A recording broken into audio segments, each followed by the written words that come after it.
ফুটপাত থেকে হকার উচ্ছেদের প্রতিবাদে বিক্ষোভ মিছিল করছে হকাররা। গুলিস্তান 0 পয়েন্ট থেকে বিক্ষোভ মিছিলটি শুরু হয়ে পল্টনের বিভিন্ন এলাকা ঘুরে প্রেস ক্লাবে এসে শেষ হয়।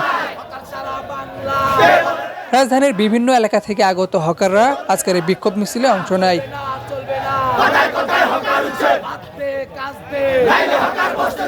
মূলত তাদের 10 দফা দাবি বাস্তবায়নের লক্ষ্যে আজকের এই বিক্ষোভ মিছিল।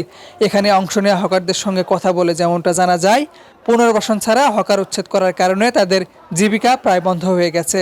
একদিকে পরিবারের মুখে খাবার তুলে দিতে পারছেন না, অন্যদিকে বন্ধ হচ্ছে সন্তানদের লেখাপড়া। ফলে সরকারের কাছে দাবি জানাচ্ছেন তাদেরকে যেন পুনর্বাসনের উদ্যোগ নেওয়া হয়। পুনর্বাসন ছাড়া একটা হকার উচ্ছেদ চলবে না। হকার সহ গার্মেন্টস সেক্টর সহ এই দেশের শ্রমজীবী মানুষ এই দেশের অর্থনীতি বাঁচায় রাখছে, সুতরাং তাদের পেটে লাথি দিবেন না। পুনর্বাসন করা ছাড়া আমাদের হকারদেরকে উচ্ছেদ করা যাবে না।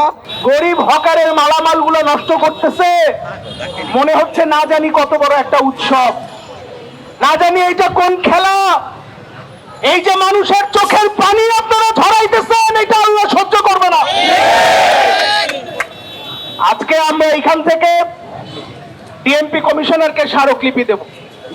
আমরা শুধু এইটুকু বলি, আমরা তো কোনো দাগী আসামি সন্ত্রাসী দখলদারিত্ব কায়েমকারী না, সাধারণ মানুষ।